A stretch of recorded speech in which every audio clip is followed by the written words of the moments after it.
করবেন। এই বলে ভগবান গিরিরাজ পর্বতে যেমন হাত দিল মা, গিরিরাজ পর্বত নিজের ওজনকে তুলোর মতন হালকা করে দিল, আর ভগবান নিজের বাম হস্তের কনিষ্ঠ অঙ্গুলিতে গিরিরাজ পর্বতকে ধারণ করল। বলিয়ে গিরিরাজ পর্বত কি, বলিয়ে কৃষ্ণচন্দ্র ভগবান কি। ভগবান সেই গিরি গোবর্ধনকে আজকে বাম হাতের কনিষ্ঠ অঙ্গুলিতে ধারণ করল, আর একটা হাত কোমরে দিয়েছে, আর ভগবানের চোখ নিচের দিকে মাটির দিকে আছে। ভগবানের খুব মন দিয়ে শুনবেন যে ভগবান একটা হাতকে উপরের দিকে করে গিরি গোবর্ধনকে ধারণ করে আছে, আর একটা হাত কোমরে দিয়েছে, আর তার চোখের দৃষ্টি আছে মাটির দিকে। আর ভগবান বলছে, হে ব্রজবাসী, হে ব্রজবাসী, তোমাদের কোনো ভয় নেই, তোমরা নির্ভয়ে আমার মধ্যে বিরাজিত হও। সমস্ত ব্রজবাসী আস্তে আস্তে সেই গিরি গোবর্ধনের মধ্যে প্রবেশ করছে। আসুন আমরা একটা ভজনের আস্বাদন করতে করতে ভগবানের সেই অমৃতময় লীলাকে দর্শন করি। বলো রাধে রাধে। कैसा मेला लगाया तूने श्याम, सारे ब्रजवासी जपे तेरा नाम। कैसा मेला लगाया तूने श्याम,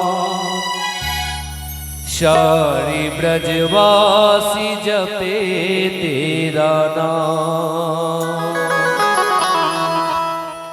कैसा मेला लगाया तूने श्याम, सारे ब्रजवासी जपे तेरा नाम।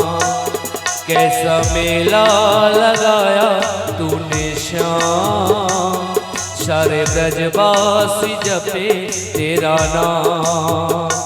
कैसा मेला लगाया, कैसा मेला लगाया, कैसा मेला लगाया तूने श्याम, कैसा मेला लगाया तूने श्याम, सारे ब्रजवासी जपे तेरा नाम। कैसा मेला लगाया तूने श्याम, सारे ब्रजवासी जपे तेरा नाम।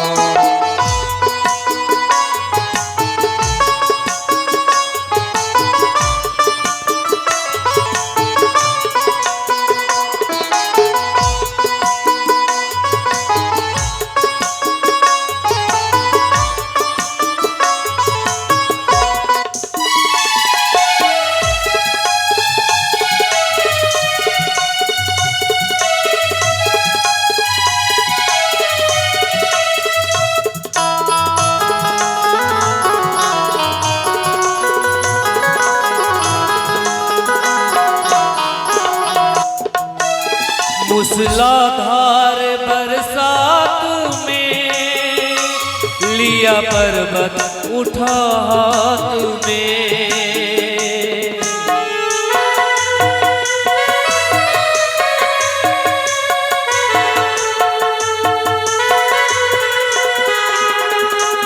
मूसलाधार बरसात में लिया पर्वत उठा हाथ में। आए ब्रजवासियों के काम, आए ब्रजवासियों के काम, सारे धरती जपे तेरा नाम। कैसा मेला लगाया तूने श्याम, सारे ब्रजवासी जपे तेरा नाम।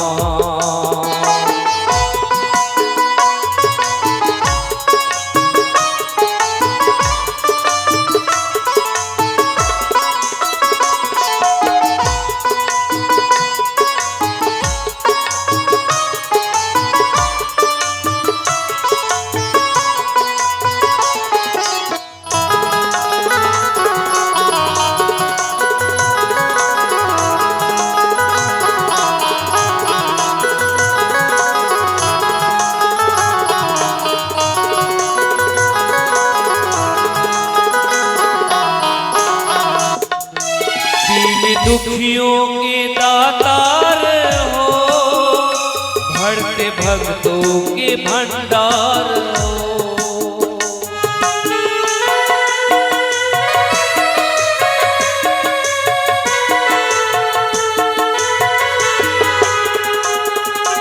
दीन दुखियों के दातार हो, भरते भक्तों के भंडार हो।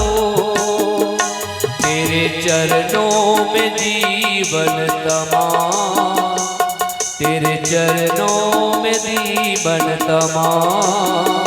सारी धरती जपे तेरा नाम, कैसा मेला लगाया तूने श्याम। सारे ब्रजवासी जपे तेरा नाम, कैसा मेला लगाया, कैसा मेला लगाया, कैसा मेला लगाया तूने श्याम। कैसा मेला लगाया तूने श्याम। सारे ब्रजवासी जपे तेरा नाम, कैसा मेला लगाया तूने श्याम। सारे ब्रजवासी जपे तेरा नाम, कैसा मेला लगाया तूने श्याम। सारे धरती जपे तेरा नाम। बोलिए भक्तवत्सल भगवान की जय। সেই সময় ভগবান নিজের বাম হস্তে সেই গিরিরাজ পর্বতকে ধারণ করে আছে। আর ভগবান বলল যে শুধু ব্রজবাসী নয়, আমার সঙ্গে যে গাভীগণ আছে সবাই চলে এসো, তোমাদেরও কোনো ভয় নেই। ব্রজধামের বাবা সমস্ত গাভী, বাঁদর, ময়ূর, হরিণ সবাই সেই 7টা দিন সেই গিরিরাজ পর্বতের নিচে ঠাঁই নিল। আর সেই 7 দিন সমান তালে মহাপ্রলয়কালীন বৃষ্টি চলতে থাকলো। সেই সময় ব্রজবাসীরা নানা রকম ফল, মিষ্টি, মিষ্টান্ন কানহাকে খাওয়ায়, কৃষ্ণকে খাওয়ায়। কেন? যে এত বড় নন্দের দুলাল, এত বড় পাহাড়কে ধারণ করে আছে, শক্তিও তো লাগবে অনেক বেশি। ব্রজবাসীদের মন এতটা কোমল, এতটা কোমল যে ব্রজবাসীরা মনে মনে ভাবছে তার কানহার যে একটা যে সখার দল, সেই সখারা ভাবছে, শ্রীরাম, সুদাম, বসুদাস, এরা সুবল, এরা ভাবছে যে দেখো দেখো আমার কানহা একাতে এত বড় পর্বতকে ধারণ করে আছে, তাহলে এত পর্বতকে যদি ধারণ করে রাখে, এত বড় পর্বতকে, তার শক্তিও লাগবে অনেক বেশি। তাহলে আমরা সবাই মিলে কানহাকে খাওয়াও। এবার ব্রজবাসীরা সেখানে নানা রকম ফল মূল, মিষ্টি, মিষ্টান্ন সবাই নিয়ে আসে আর কানহাকে খাওয়াই। কিন্তু বাবা কেউ জল পান করায়নি, সবাই শুধু ফল মূল খাইয়েই যাচ্ছে। একদিনে বাবা 8 প্রহর হয়, 1 প্রহর মানে 3 ঘন্টা। তো আমাদের দিনে একদিন রাত্রে 24 ঘন্টা হয়, তো এই 24 ঘন্টায় 8 প্রহর। তো 7 দিনে 7 × 8 = 56 প্রহর হয়। এই 56 প্রহরে গোবিন্দকে শুধু ভোগ নিবেদন করা হলো, জল পান করানো হলো না। এইখানে একটা কথা বলতে হয়, যেদিন গিরি গোবর্ধন লীলা হয় সেই দিন কিন্তু 56 ভোগ নিবেদন করার একটা বিধি আছে। এর পরবর্তীতে যখন আবার 7 দিনের ভাগবত কথা হবে, তখন আমি যে যজমান আছে তাদেরকে বলবো এরপরে যেন 56 ভোগ গোবিন্দকে নিবেদন করা হয়। বলো রাধে রাধে। তো সেই 56 প্রহরে সবাই ভোজন করাচ্ছে, ফল মূল, মিষ্টি, মিষ্টান্ন, নানা রকম সুস্বাদু বস্তু সবাই মিলে ভোজন করাচ্ছে। 7 দিন মহাপ্রলয়কালীন বৃষ্টি আরম্ভ হলো। 7 দিন বলছে এইটা আরম্ভ হয়েছিল কবে মা? বলছে কার্তিক মাসের শুক্লপক্ষের 3য় থেকে 9ম পর্যন্ত। কার্তিক মাসের শুক্লপক্ষের 9ম থেকে 3য় পর্যন্ত। কারণ কার্তিক মাসের শুক্লপক্ষের প্রতিপদে সেই ব্রজবাসীরা গোবর্ধনের পুজো করেছিল, আর তার একদিন পরেই মহাপ্রলয় আরম্ভ হয়েছিল। আজও আমরা বেশিরভাগ মানুষ কিন্তু বাড়িতেও গিরিরাজ পর্বতের পুজো করি। যাদের বাড়িতে গোমাতা আছে বা যাদের গোয়াল ঘর আছে, আজও মা দেখবেন ওই কালী পূজার পরের দিন মানে সকালে প্রতিপদে সেই গোয়াল ঘরে একটা গোবরের কৃষ্ণ বানানো হয়, আর তার হাতে সেই গোবর দিয়ে পাহাড় বানানো হয়। হ্যাঁ ইয়া না? বানিয়েছেন না? বানিয়েছেন তো? জোরে বলুন। হ্যাঁ, এখন তো বাবা বাড়িতে গরুই নাই। হ্যাঁ, আপনাদের এখানে অনেক আছে। বলো রাধে রাধে।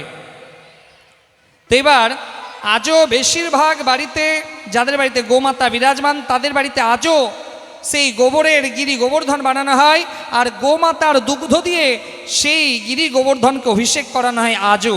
আমাদের বাড়িতে তো আজও হয়। তো এবার 7 দিন সবাই মিলে এই কার্তিক মাসের শুক্লপক্ষের তৃতীয়া থেকে আরম্ভ হলো নবমী পর্যন্ত 7 দিন যখন সম্পন্ন হলো, ইন্দ্র এবার লোক পাঠিয়ে দেখে আসো তো ব্রজধামের অবস্থা কি।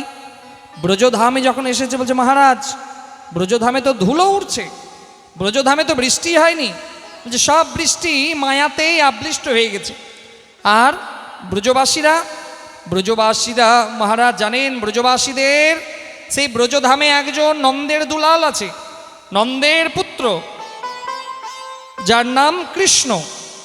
সেই কৃষ্ণ, তার বয়স 7 বছর। সেই সমস্ত 7 বছরের শিশু, 7 বছরের বালক সমস্ত ব্রজবাসীকে নিয়ে গিয়ে সেই গিরি গোবর্ধনের নিচে ঠাঁই দিয়েছে। দেবরাজ ইন্দ্র বলছে এরকমও হয়? দেবরাজ ইন্দ্র এবার স্বয়ং কৃষ্ণকে দেখার জন্য যাবে, কিন্তু দেবরাজ ইন্দ্র একা সাহস পাচ্ছে না। দেবরাজ ইন্দ্র সাথে সুরভিকে নিয়ে গেল। সুরভি হচ্ছে সমুদ্র মন্থনে, সেই সমুদ্র মন্থন যখন হয়েছিল সেখান থেকে উত্তোলনকারী গোমাতা, যার নাম ছিল সুরভি। দেবরাজ ইন্দ্র সেই সুরভিকে নিয়ে গেল সেই কৃষ্ণ দর্শনে। তো সুরভি যখন কৃষ্ণ দর্শনে গেছে, সেই সুরভি মানে গোমাতা প্রথম ভগবানকে গোবিন্দ বলে ডাকলো। ভগবান কৃষ্ণের আর এক নাম যে গোবিন্দ, এই গোবিন্দ নামটা দিয়াছিল সেই সুরভির। সুরভি ভগবানকে গোবিন্দ বলে ডাকলো। ভগবানের নাম হলো গোবিন্দ। বলিয়ে গোবিন্দ ভগবান কি। সেই সময় দেবরাজ ইন্দ্র হাত জোর করে ভগবানের কাছে বলছে, হে প্রভু, আমার ভুল হয়ে গেছে, প্রভু আমাকে ক্ষমা করেন।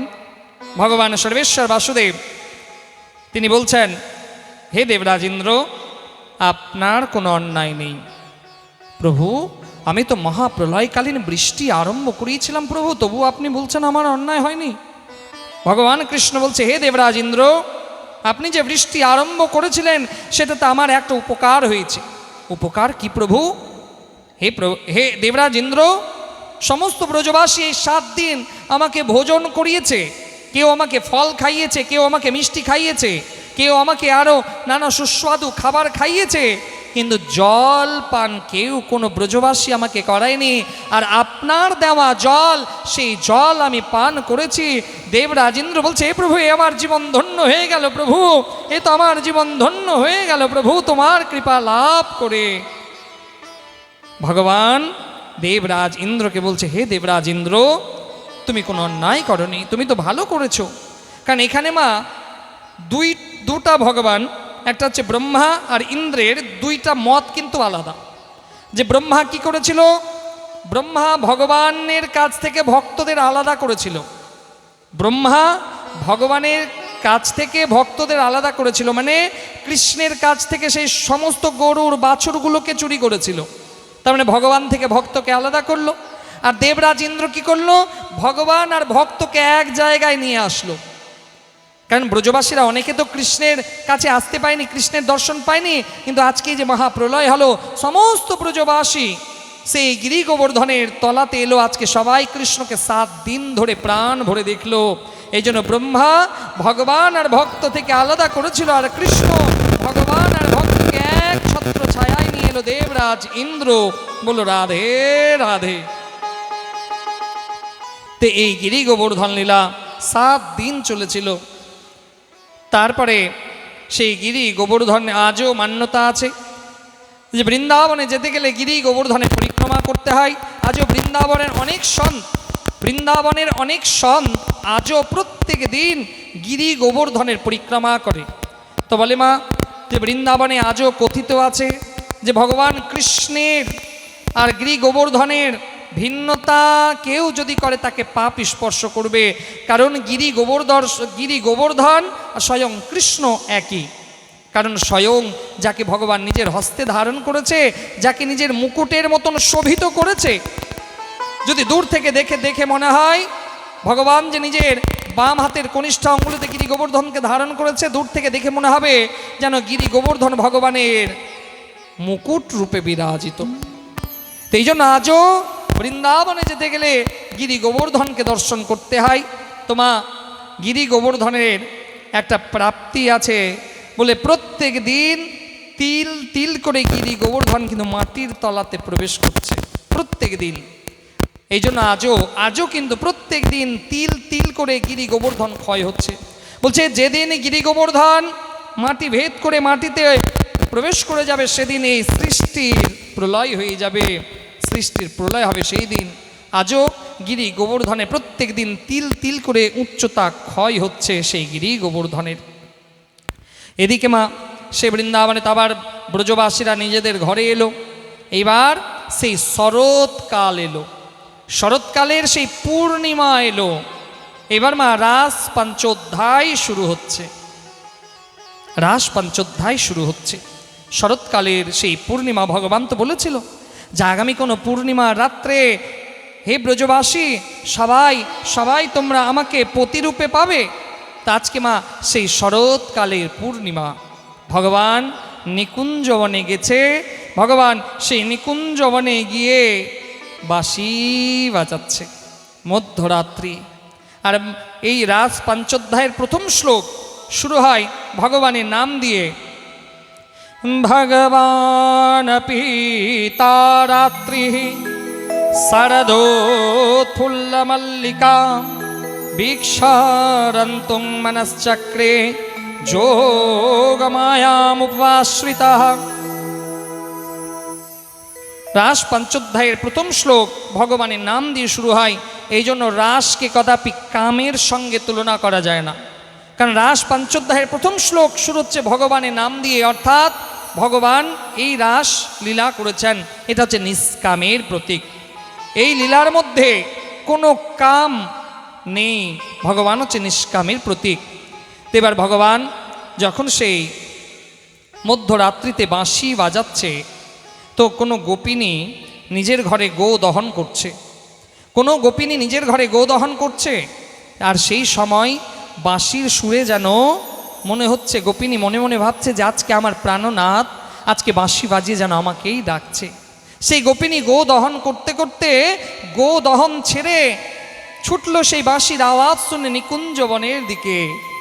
কোনো গোপিনী হয়তো নিজের পতি দেবতাকে খাওয়ার দিয়েছে, পতি দেবতা হয়তো খেতে বসেছে, আর সেই সময় বাঁশির আওয়াজ শুনলো। গোপিনী ভাবছে এই তো আমার নাম ধরে আজ আমার প্রাণনাথ ডাকছে, আমার প্রাণনাথের কাছে যেতে হবে। সে ছুটলো তার প্রাণনাথের কাছে।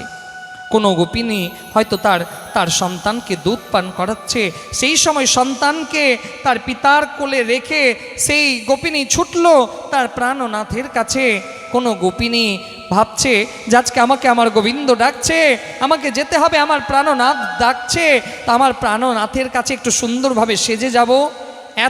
এত মনের মধ্যে তাড়াহুড়ো যে চোখের জিনিসকে ঠোঁটে লাগাচ্ছে, ঠোঁটের জিনিসকে চোখে লাগাচ্ছে, কেউ চোখে পড়ার কাজল ঠোঁটে লাগাচ্ছে, আর এইরকম করে ছুটলো গোবিন্দের কাছে। হে গোবিন্দ, হে গোবিন্দ, হে প্রাণনাথ, হে প্রাণনাথ। একজন গোপিনী বেরোতে যাবে, তার স্বামী বলছে খবরদার তুমি বেরোবে না। দরজার মধ্যে দাঁড়িয়ে থাকলো, খবরদার তুমি বেরোবে না। সেই গোপিনী বলছে তুমি শুনতে পাচ্ছ না আমার প্রাণনাথ যে দেখো ওই বাঁশির সুরে আমাকে আমার নাম ধরে ডাকছে, আমার প্রাণনাথের কাছে আমাকে যেতে দাও। সেই গোপ বলছে খবরদার তুমি বেরোবে না, ঘরে এত রাত্রে পতিব্রতা স্ত্রী ঘর থেকে বেরোই না, আমাকে একবার যেতে দাও, আমাকে আটকেও না, আমাকে যেতে দাও, আমার প্রাণনাথ আমার কাছে আমাকে ডাকছে, আমাকে যেতে দাও। সেই গোপিনীকে ঘরে বন্ধ করে বাইরে থেকে দরজার খিল দিল। সেই গোপিনীর মানো আজকে প্রাণ থেকে দেহি বেরিয়ে, প্রাণ থেকে আত্মা বেরিয়ে ছুটলো সেই নিকুঞ্জবনে মধ্যরাত্রিতে গোবিন্দের কাছে। সবাই ছুটলো আজকে গোবিন্দের সেই নিকুঞ্জ বনে গোবিন্দের কাছে।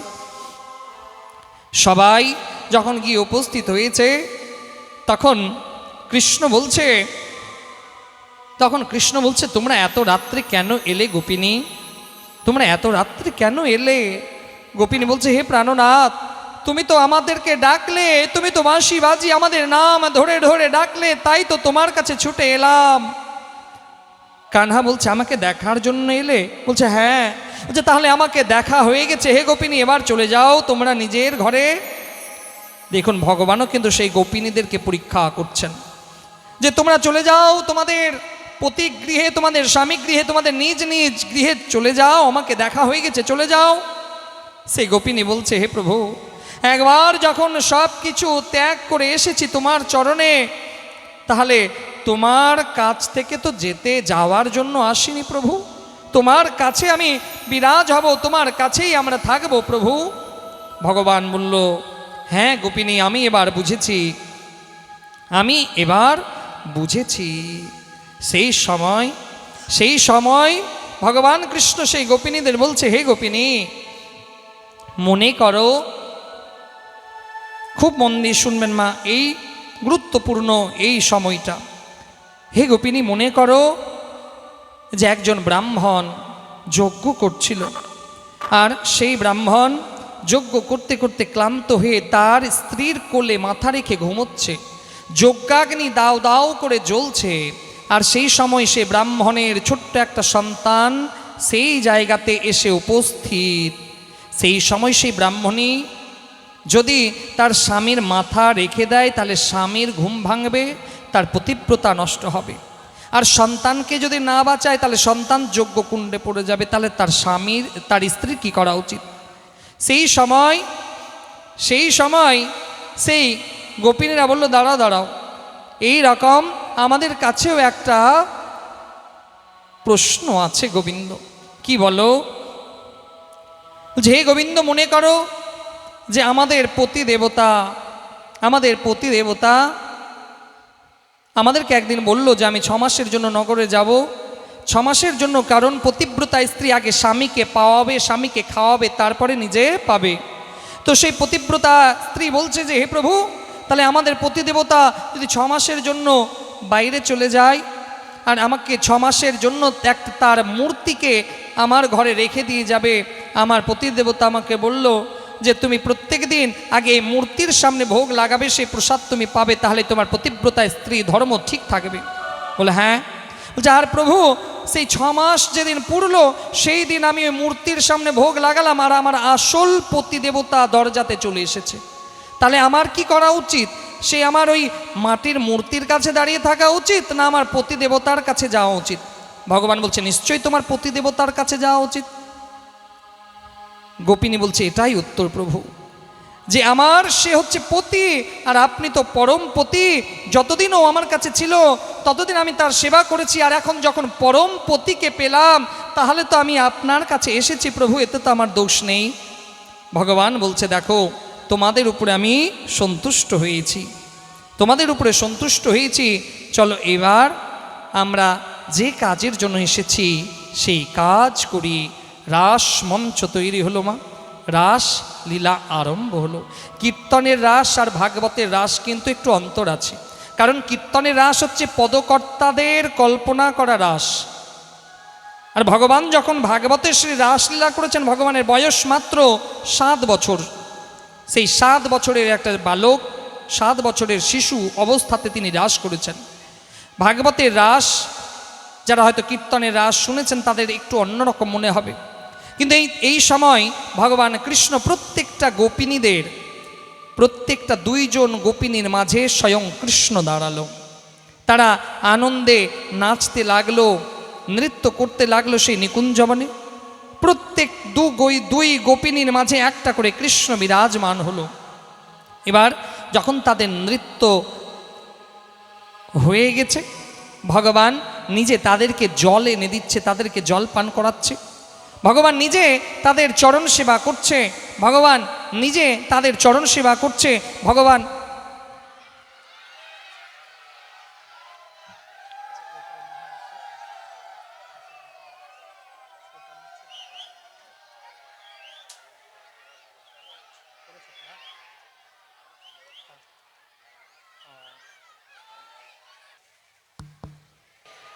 সবাই একটু জোরে বলুন রাধে রাধে। আমরা আবার সেই মানসিকভাবে নিজের মনটাকে সেই নিকুঞ্জবনের দিকে নিয়ে চলুন মা। সেই নিকুঞ্জবনে ভগবান শ্রীকৃষ্ণ প্রত্যেকটা দুটো গোপিনীর মাঝে কৃষ্ণ দণ্ডায়মান, প্রত্যেক দুই গোপিনীর মাঝে কৃষ্ণ তাদের সঙ্গে নৃত্য আরম্ভ করল, রাস আরম্ভ করল। সেই সময় যখন তাদের নৃত্য সম্পন্ন হয়েছে, গোবিন্দ নিজে সেই গোপিনীদের চরণ সেবা করছে।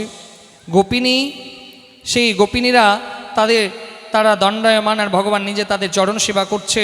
ভগবান নিজে তাদের জলপান করাচ্ছে, কখনো ভগবান তাদের বিভিন্ন লীলা শোনাচ্ছে।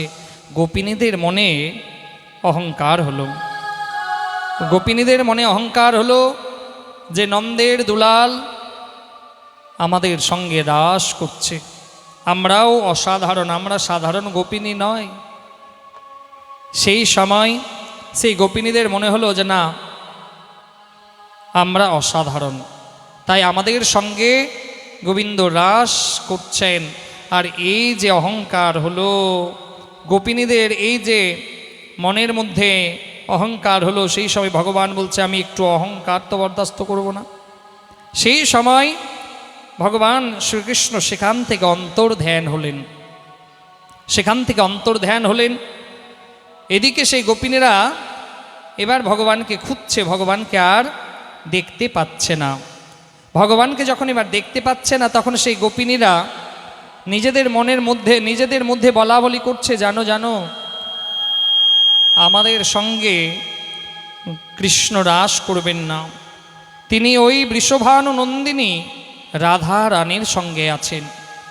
সেই গোপিনীরা যখন এবার কৃষ্ণকে খোঁজার জন্য গভীর জঙ্গলে গেছে, ভগবানকে দেখতে পাচ্ছে না, কিন্তু সেই চরণ চিহ্ন সেখানে বিরাজমান। সেখানে যখন প্রবেশ করেছে, দেখেছে গোবিন্দের কৃষ্ণের চরণ চিহ্ন যেন ভূ মাটিকে দীপ্ত করেছে, যে মানো একজনকে কোলে তুলে নিয়ে যদি কেউ হেঁটে হেঁটে যায়, তার চরণ চিহ্ন যেন এই পৃথিবীর বুকে বেশি করে বসে। ঠিক সেই রকম করে দেখো দেখো কৃষ্ণ রাধা রানীকে নিয়ে কোলে করে এই পথ দিয়েই গেছে। কিছু দূর গিয়ে দেখছে যে এই রাস্তার এই পদ চিহ্ন এখনো বিরাজমান। সেই সময় গোপিনীরা মনে মনে ভাবছে, না আর আমরা কেউ যাব না, আর আমরা যদি যাই তাহলে না জানি আমাদের কৃষ্ণ রাধারানীর সঙ্গে বিরাজমান। আর একটু দূরে গিয়ে দেখছে যে রাধারানী একাই বসে আছে। সেই গোপিনীরা রাধারানীর কাছে গেছে। সেই সময় গোপিনীরা মনে মনে ভাবলো যে হে প্রভু, তুমি আমাদের ছেড়ে চলে গেলে প্রভু। হে প্রভু, কি অন্যায় করেছিলাম আমরা যে তুমি আমাদেরকে ছেড়ে চলে গেলে। সেই সময় গোপিনীদের বিরহ দশা তৈরি হলো। সেই সময় সমস্ত গোপিনীরা মিলে গোপী গীত করলেন। এই ভাগবতে গোপী গীত একটা খুব সুন্দর শ্লোক। এই জন্য মা, আমি সবার কাছে নিবেদন করব, নিজের মাথাটাকে ঢেকে নিতে হবে, আর একদম নিস্তব্ধ, কেউ যেন কথা না বলে। কারণ সেই গোপিনীদের বিরহ দশায় তারা গোবিন্দকে পাওয়ার জন্য এই গীত গাইছে। এই জন্য সবাই যেন নিজের মাথাটাকে ঢেকে নেয় আর হাত জোর করে থাকে, আর যে যেখানে দাঁড়িয়ে আছে সেখানেই যেন থাকে। এই 5টা মিনিট কেউ যেন হাঁটাহাঁটি না করে, একদম স্টিক যেন থাকে, কারণ এটা সেই বিরহ দশাতে সেই গোপিনীদের গোবিন্দকে পাওয়ার গীত।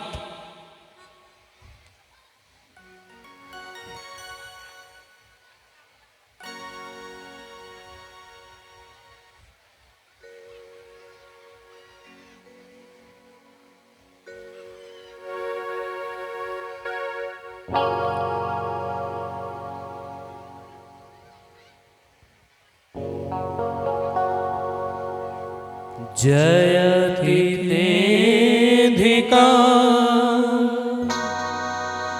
जन्मना व्रजः श्रयत इन्दिरा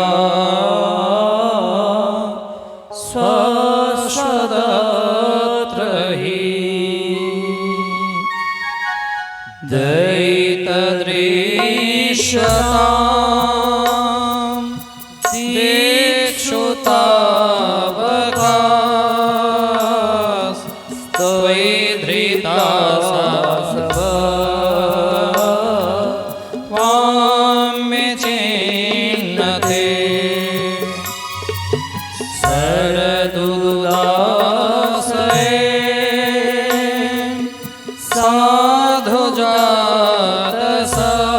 साधुजातसत् सरसिजोदर श्रीमुषादृशा सुरतनाथे अशुल्कदासिका वरदनीर्नतो नेह किंवद ईशजलापया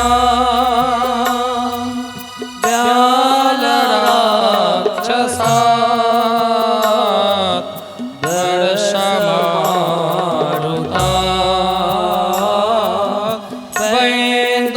वैन्दुतानला वृषमयात्मया विश्वतो भया वृषभते भया रक्षिता न खलु गोपिका नन्दना भवान् अखिल दीना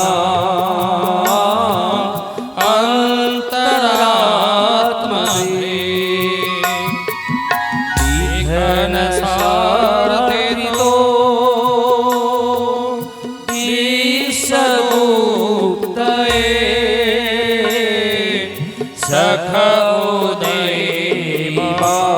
उदयीमान् सात्तताङ्कुले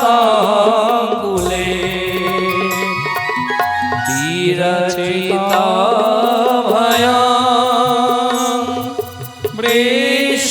वृष्टिधूर्यते चरणमीयुषा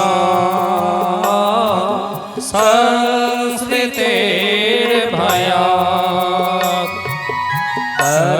परसरोरुहा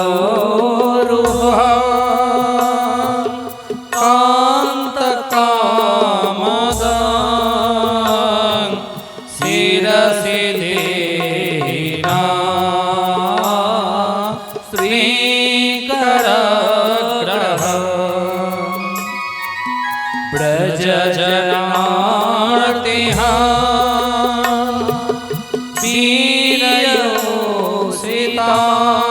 वीरयोषितां निजजनस्मयो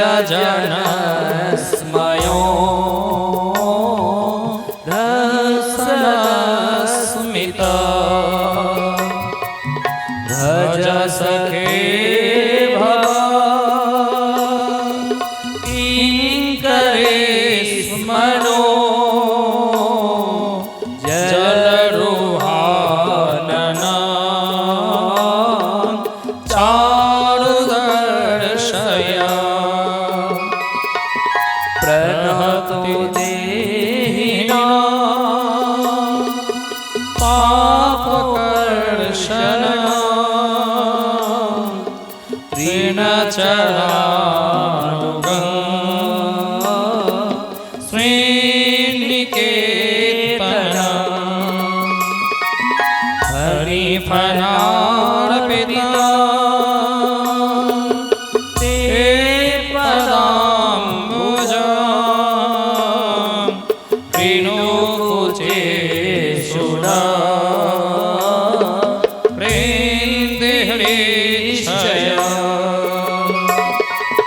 मधुरया गिरा बल्गुबाकया बुधमनोगया पुष्करेक्षणा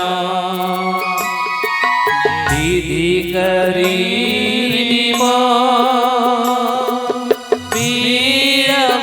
वीरमुषति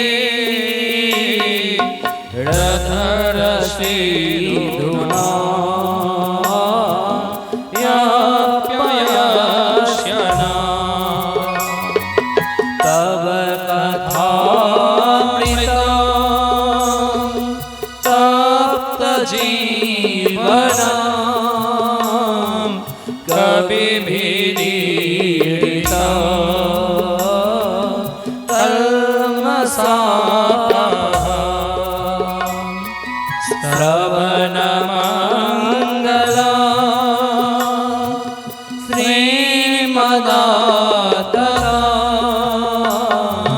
भुवि गृह्णन्ति ते भूरिदाचना प्रहसितप्रिया प्रेमवेक्षणा विहरणश्च ते ध्यानमङ्गलम् रहसि संविदो या हृदि स्पृशा कुहकनो मना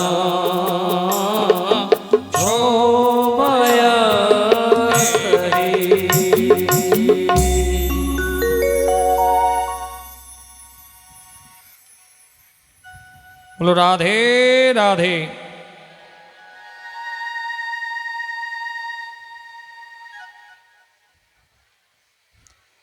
এই গোপী গীতের 19টা শ্লোকের মধ্যে আমরা কতিপয় শ্লোক পাঠ করেছি সময় স্বল্পতার জন্য। তো সেই গোপিনীরা যখন এই গোপী গীত পাঠ করলেন সেই সময় স্বয়ং ভগবান আবার সেই রাস মঞ্চে উপস্থিত হলেন। আর এবার ভগবান স্বয়ং যখন রাস মঞ্চে উপস্থিত হলেন এবার মহারাস আরম্ভ হবে। এবার প্রত্যেক গোপিনীদের সঙ্গে স্বয়ং ভগবান প্রকটিত হলেন। আর দেবাদিদেব মহাদেব তিনিও বাবা সেই গোপিনীদের মাঝে নিজের মুখটাকে ঢেকে সেখানে এলেন। এবার মহারাস আরম্ভ হলো। সেখানে সব গোপিনী আর গোবিন্দ বিরাজমান, তাদের এবার মহারাস আরম্ভ হলো। আমরাও নিজের মনকে সেই নিকুঞ্জবনে মহারাস মঞ্চে নিয়ে যাই সেই সুন্দর একটা ভজনের রসাস্বাদন করতে করতে। কারণ নিজের মনকে বাবা আজ গোপিনী বানান, নিজের মনকে গোপী বানান, তাহলে সেই নিকুঞ্জবনে উপস্থিত হতে পারবেন। তা আসুন সবাই মিলে আমরা নিজের মনকে গোপিনী করে আজ সেই নিকুঞ্জবনের পথে যাই। বলো রাধে রাধে।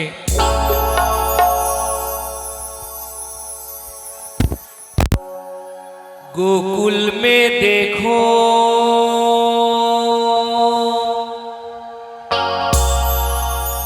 गोकुल में देखो वृंदावन में देखो रे मुरली बाजे रे श्याम संग राधा नाचे रे श्याम संग राधा नाचे रे।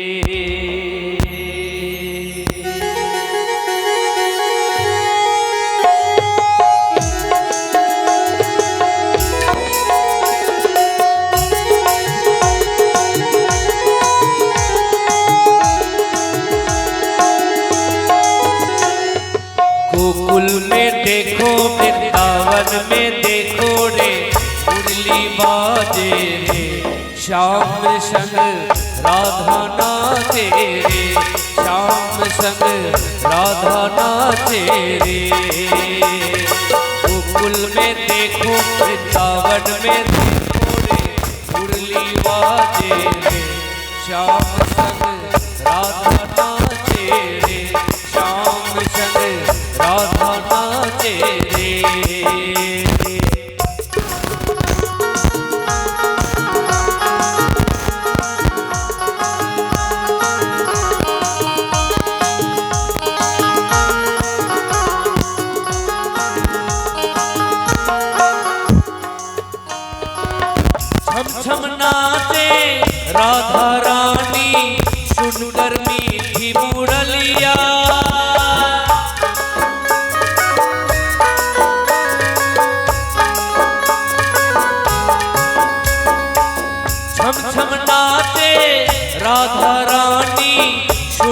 मीठी मुरलिया, शाम छवि पर सब बलिहारी, ग्वाल बाल और गैया, सरल सरल चाले रे मधुर गुड़ गैया रे, मीठा गजरे रे श्याम संग राधा नाचे रे, श्याम संग राधा नाचे रे। जय वृंदावन बिहारी लाल की, जय राधा रानी की।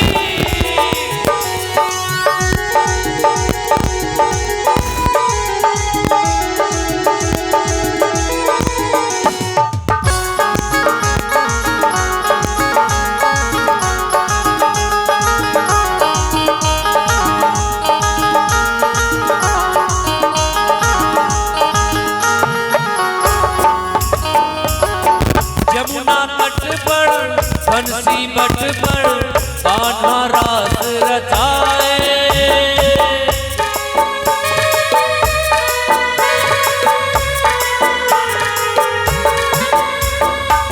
यमुना तट पर बंसी बट पर कान्हा रास रचाए, गोपी बनकर शंकर आए, गोपेश्वर कहलाए, डम डम डम डमरू बज करके मुरलिया पे सब जग नाचे रे, शाम संग राधा नाचे रे, शाम संग राधा नाचे रे।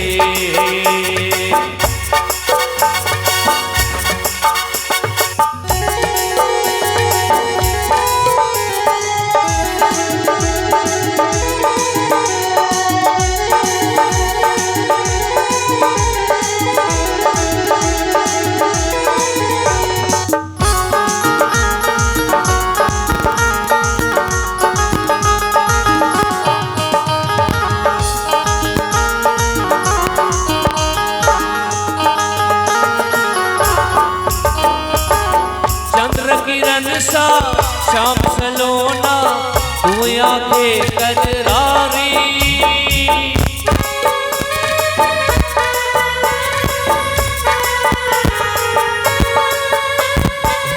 चंद्र किरण सा श्याम सलोना, तू आंखें कजरारी, ठुमक ठुमक नाचे गोपियों के संग काला पालनहारी, सारे बिहारी संग राधा सुकुमारी संग ब्रिज में विराजे रे, श्याम संग राधा नाचे रे, श्याम संग राधा नाचे रे।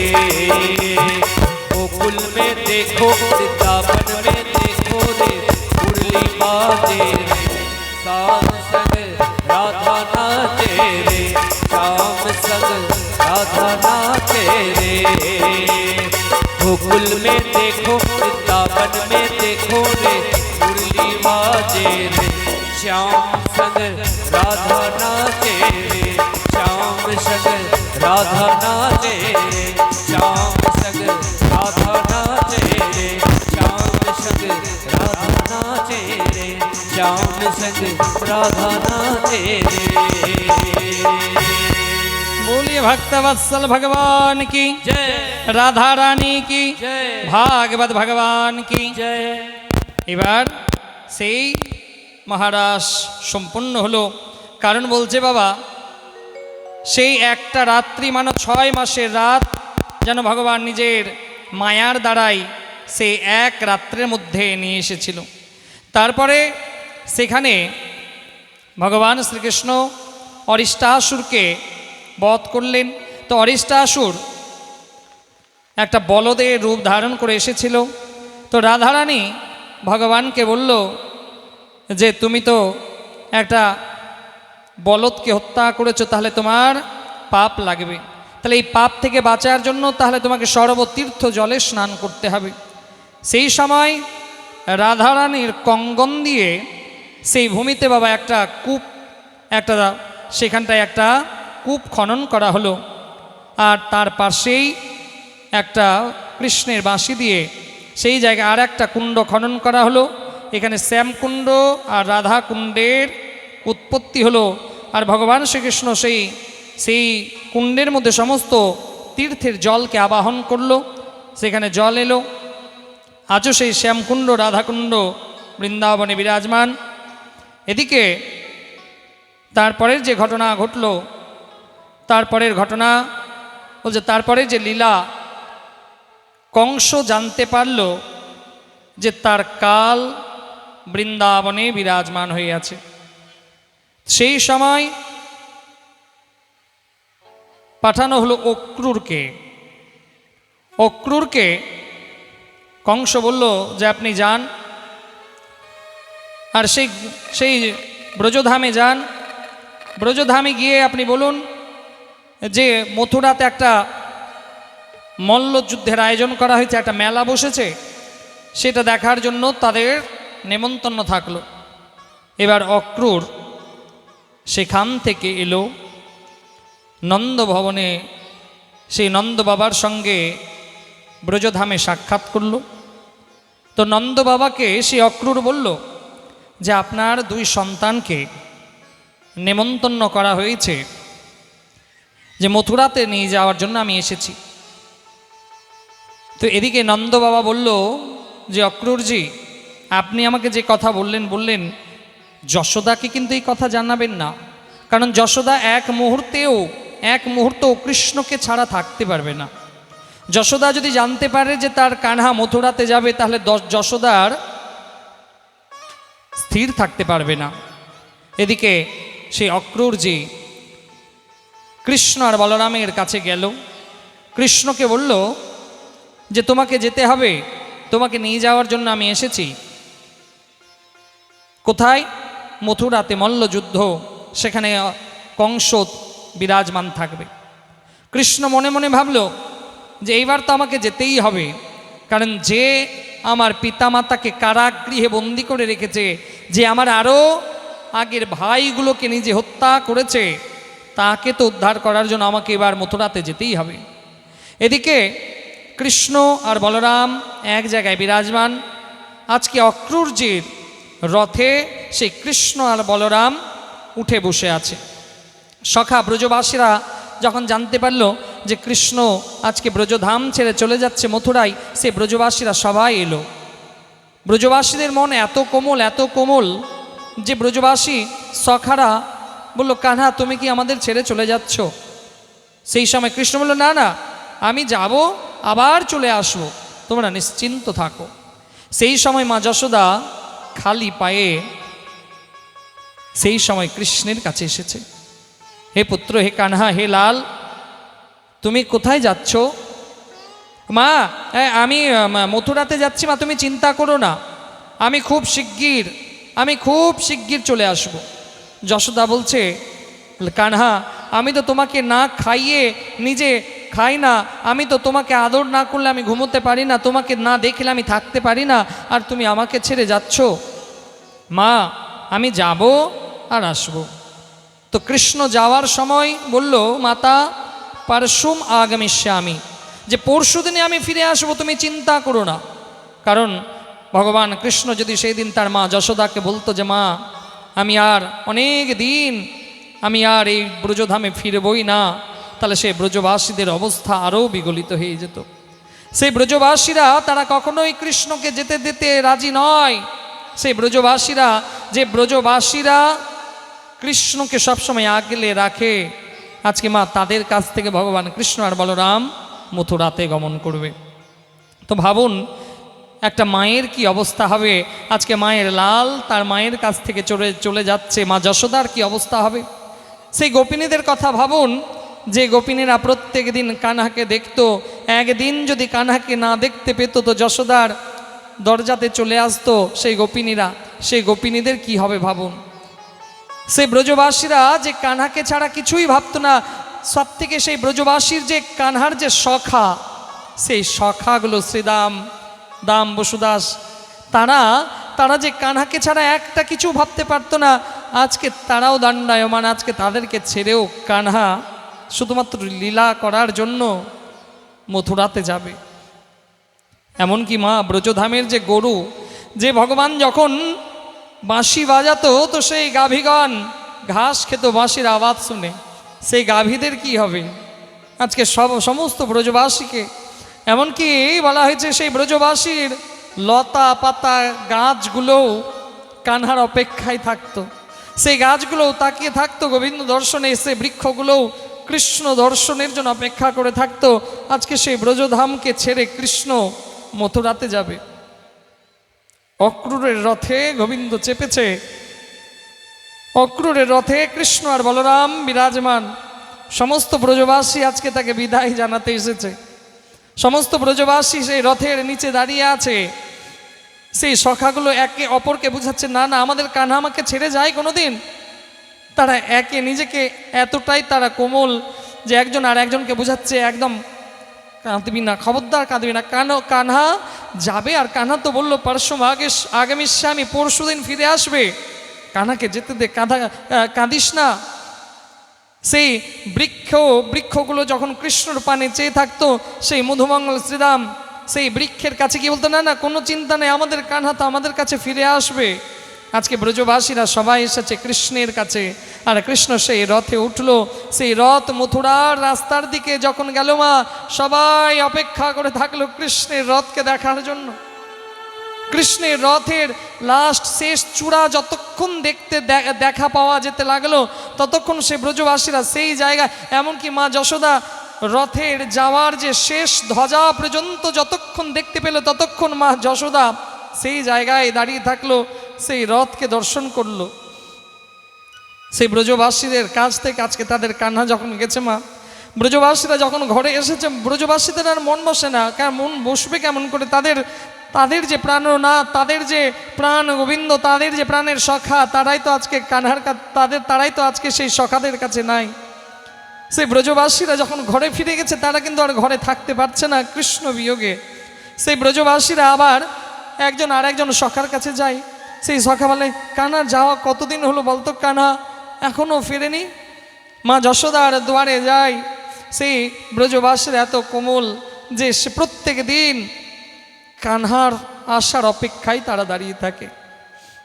এদিকে কৃষ্ণ আর বলরামের রথকে নিয়ে অক্রূর যখন যাচ্ছে, তো অক্রূর মনে ভাবলো, যখন এই যমুনার তীরে এসেছি, যমুনাতে স্নান করেই যাব। অক্রূরজি সেই দুই লালাকে, দুই ভাইকে রথের মধ্যে দাঁড় করিয়ে, রথের মধ্যে বসিয়ে, আর অক্রূরজি বলছে যে আপনারা এখানে বসুন, আমি যমুনাতে স্নান করে আসছি।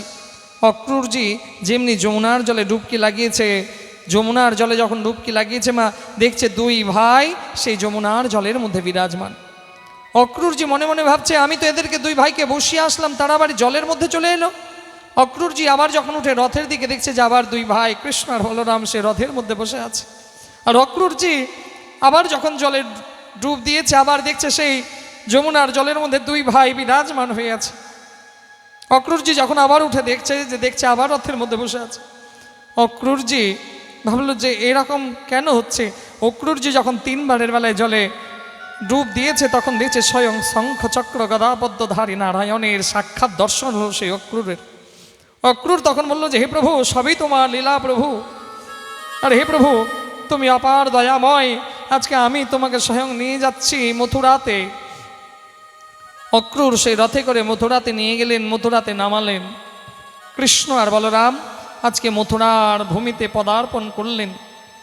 সেই মথুরার ভূমিতে পদার্পণ করেই প্রথম সাক্ষাৎ হলো কুব্জার সঙ্গে। কুব্জা খড়িয়ে খড়িয়ে হাঁটে। ভগবান সেই কুব্জাকে দেখে বলতে লাগলো, তুমি এত সুন্দরী, তুমি এইভাবে হাঁটছো কেন? সেই কুব্জা বলছে যে তুমি রাজপুরুষ, তোমার চেহারা, তুমি এত সুন্দর দেখতে, তাই আমাকে দেখে ব্যঙ্গ করছো।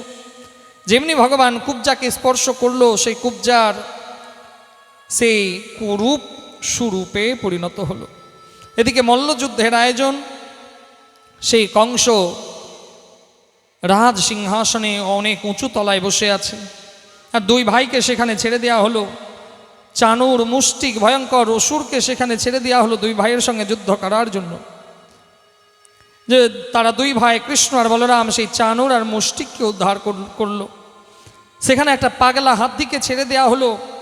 ভগবান সেই পাগলা হাতিকে পরাস্ত করে সেই পাগলা হাতির সুরে পা দিয়ে এক ঝম্প দিয়ে কংসের রাজ যেখানে কংস রাজা যেখানে বসেছিল সেখানে চলে গেল।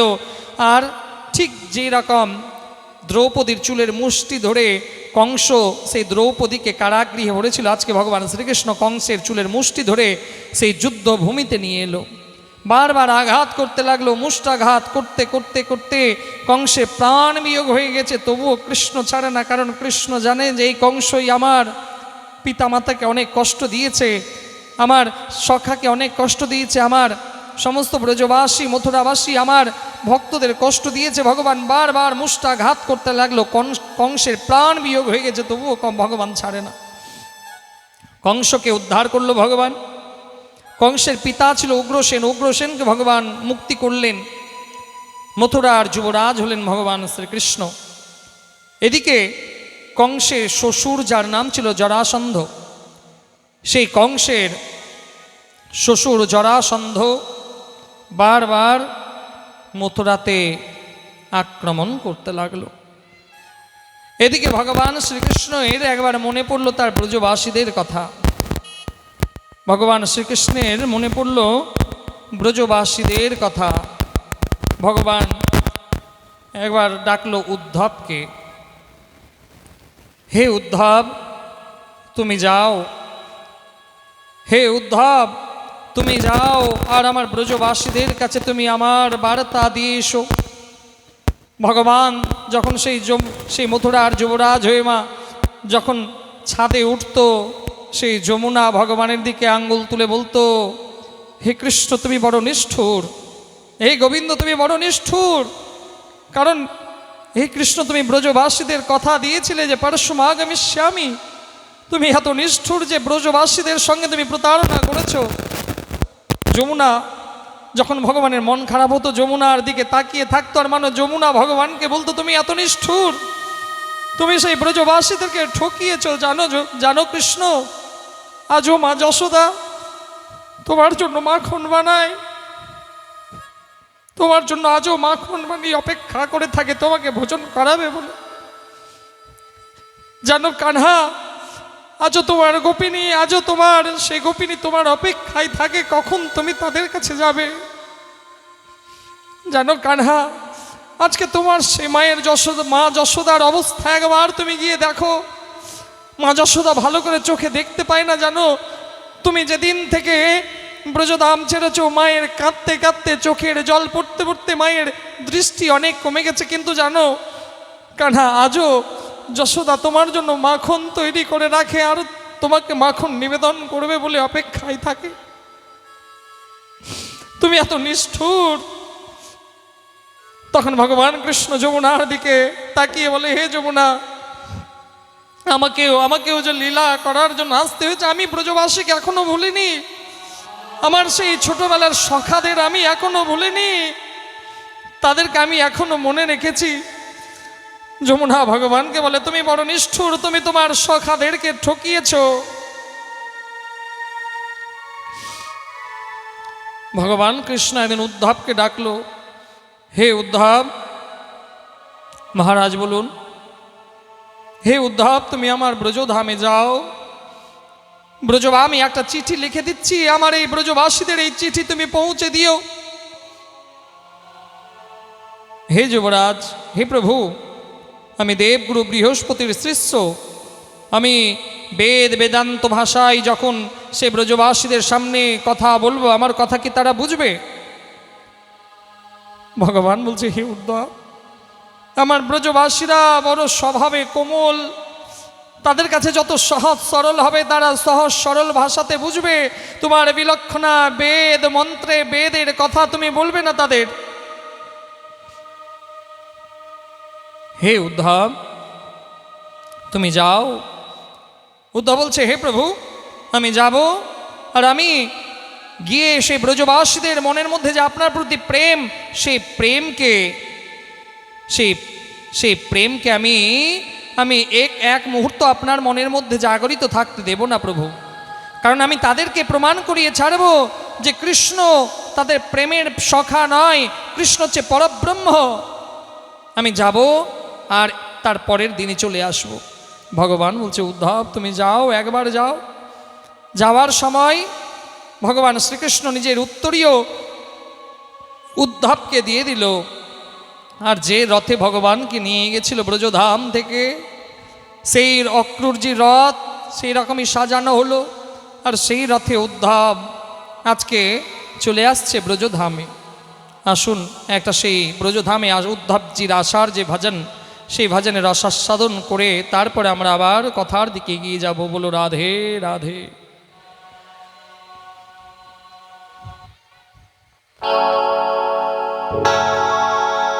ले संदेश हमारो उद्धव जी ब्रिज धाम पधारो। ले संदेश हमारो उद्धव जी ब्रिज धाम पधारो। ले संदेश हमारो उद्धव जी ब्रिज धाम पधारो। मैया के कह दी जो कि मैंने, मैया के कह दी जो कि मैंने, टोको नाही मिशारो उद्धव जी ब्रिज धाम पधारो। ले संदेश हमारो उद्धव जी ब्रिज धाम पधारो।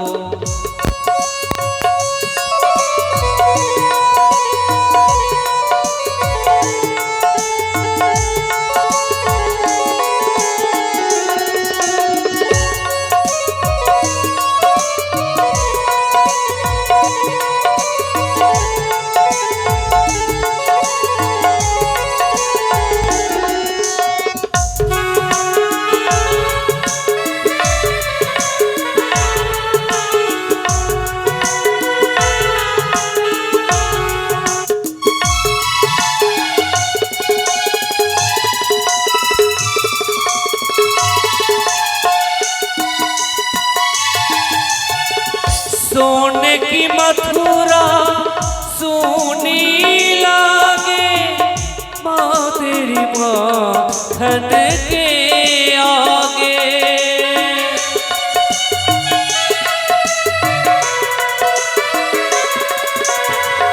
सोने की मथुरा सोनी लागे, ब्रिज की गलियन के आगे।